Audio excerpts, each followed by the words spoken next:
Amazon drivers are posting videos like this, and people are asking if these jobs are still safe.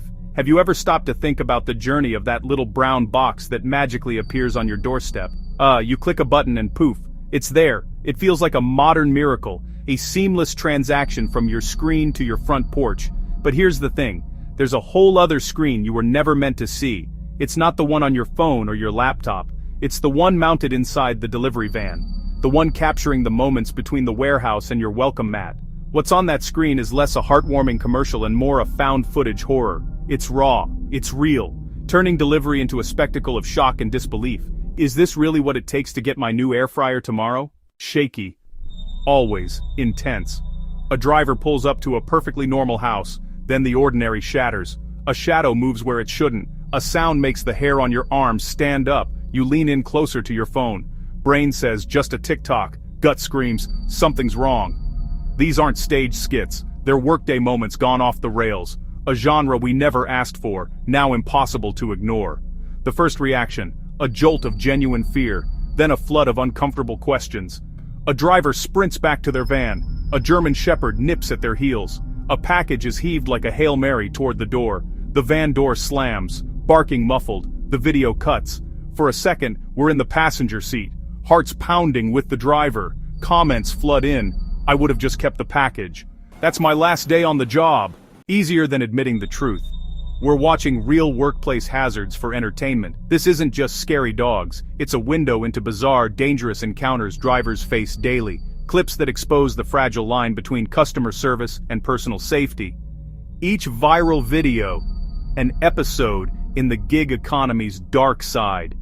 Drivers, armed with a scanner and a smartphone, have become unwitting documentarians. Vehicle cameras show what glossy ads hide, and now we've seen it, we can't unsee it. The magic of instant delivery is gone, replaced by chilling footage of the people who make it happen. The sheer variety of these viral moments is what makes this so compelling, like a horror movie that cycles through every subgenre. First, you have the classic creature feature. A driver approaches a rural property. Suddenly, a flock of aggressive turkeys surrounds the van. They're pecking at the tires like a scene from a Hitchcock movie, but with more feathers. Or the videos from deep suburbia, where a homeowner's friendly pit bull decides the driver is an existential threat to the household. The driver is often forced into a split-second decision: deliver the package and risk injury, or retreat and face the consequences from their dispatch. It's a lose-lose situation, broadcast in stunning high definition. Then we move into the haunted house category. These are the deliveries that take place at night, down long, unlit driveways, leading to homes that look like they were scouted for an episode of True Detective. The porch light is out, the windows are dark, and the only sound is the crunch of gravel under the driver's feet. They place the box on the porch, take the requisite photo, and as they turn to leave, a door creaks open, or a voice calls out from the shadows. The driver's panicked retreat to the van is a cinematic masterpiece of suspense. Viewers comment, "Nope." Just when you think you've seen it all, the videos shift to angry customer confrontations, which are perhaps the most disturbing of all. A driver, following instructions to the letter, is met at the door by someone absolutely furious. They scream about the delivery time, the placement of the box, or a completely unrelated grievance. The driver, often much smaller and completely caught off guard, stands there and absorbs the verbal assault. In these moments, the camera transforms from a safety device into a witness. It documents the breakdown of basic human decency, showing how the anonymity of e-commerce can sometimes strip away our empathy, turning a simple transaction into a power play where the person in uniform is always the target. And let's not forget the bizarre and the inexplicable. There are clips of packages spontaneously combusting, shooting out smoke and sparks from what was probably a faulty lithium-ion battery. There are drivers who walk into what they think is an apartment building, only to find it's completely abandoned and filled with squatters. One viral video even showed a driver being instructed by the app to deliver a package to a train, literally. He had to hand it to someone through the window as the train was about to depart. Each video is a new, unbelievable chapter, contributing to a sprawling, crowdsourced narrative of a job that is far more chaotic than we ever imagined. The last mile of delivery, it turns out, is often the hardest and most fraught with peril. While the external threats are cinematic, some of the most stressful horror comes from inside the van. It's the silent, ever-present antagonist, the AI. Drivers share screen recordings of the apps that govern their every move, and it looks less like a friendly GPS, and more like a digital warden. Close up, a timer is constantly counting down, pressuring them to complete their next stop in an impossibly short amount of time. The route is optimized for ruthless efficiency, not for human reality. It doesn't account for school zones. It doesn't account for traffic jams. It doesn't account for the 5 minutes it takes to calm down after being chased by a Cujo in training. This digital overseer is relentless. The pressure it creates is a constant humming source of anxiety. Algorithmic management is a key part of the story. Drivers talk about the e-mentor camera, an AI-powered eye that watches not just the road, but them. It dings them for yawning. It dings them for touching their phone. It dings them for taking a sip of water at the wrong time. It's a system designed to monitor and discipline. Drivers feel they are constantly being judged by a machine with no context or compassion.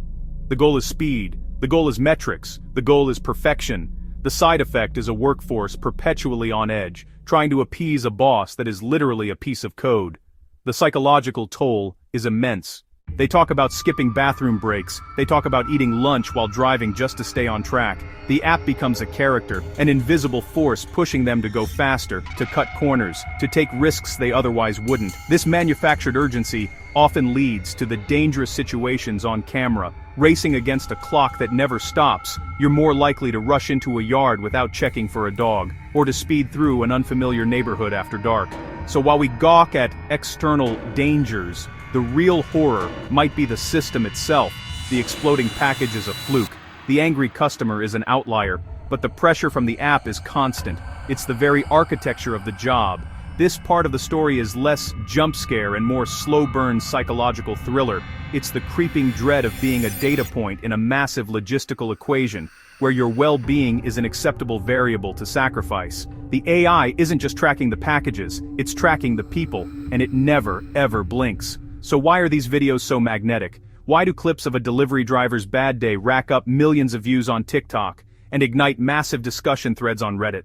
For one, authenticity. Curated influencers, polished content. These delivery clips are brutally, undeniably real. The fear in a driver's eyes when they're cornered. The frustration in their voice when they're berated. Not acting. A raw, unfiltered glimpse into another person's reality. That visceral emotion is captivating. We're hardwired to notice danger. These are digital distress signals, impossible to ignore. They tap into a universal experience. Nearly everyone is a customer. We're the ones on the other side of that door. We're the ones clicking, buy now. These videos shatter the anonymity of the transaction. Suddenly the faceless driver has a name and problems. They run a gauntlet to bring us our dog food. They run a gauntlet to bring us our charging cables. It complicates our relationship with convenience. We question the hidden costs of one-click living. A peek behind the curtain, nobody resists. Platforms amplify it. TikTok's short, punchy format is tailor-made for drama. The algorithm rewards high-emotion content. A driver narrowly escaping a charging Rottweiler is algorithmic gold. Reddit provides deeper conversation. Our Amazon DSP drivers becomes a space for drivers to share, vent, and warn. That creates a feedback loop. Public fascination fuels driver sharing. It's not just morbid curiosity. It's a public conversation about 21st century labor, digital protest, exposing otherwise invisible working conditions. They spark debates about corporate responsibility, worker safety, and what we as a society owe essential workers. The virality shows people care. They're watching because it feels like it matters, not just about Amazon. When you put all these pieces together, the dogs, the creepy houses, the angry customers, the all-seeing AI, the picture that emerges is profoundly troubling. This isn't just a collection of random, unfortunate events, it's a pattern. It's the story of a workforce under immense pressure, navigating a world of hazards, physical navigating a world of hazards, digital all in the service of getting a package from point A to point B as fast as humanly possible. Each viral video is a crack in the facade of effortless convenience, revealing the stress, revealing the risk, revealing the humanity required to sustain it. The conversation these videos have started is critical. Are companies doing enough to protect their drivers? Is a delivery window of a few hours worth a driver feeling pressured to enter an unsafe situation? They provide a human face to labor statistics,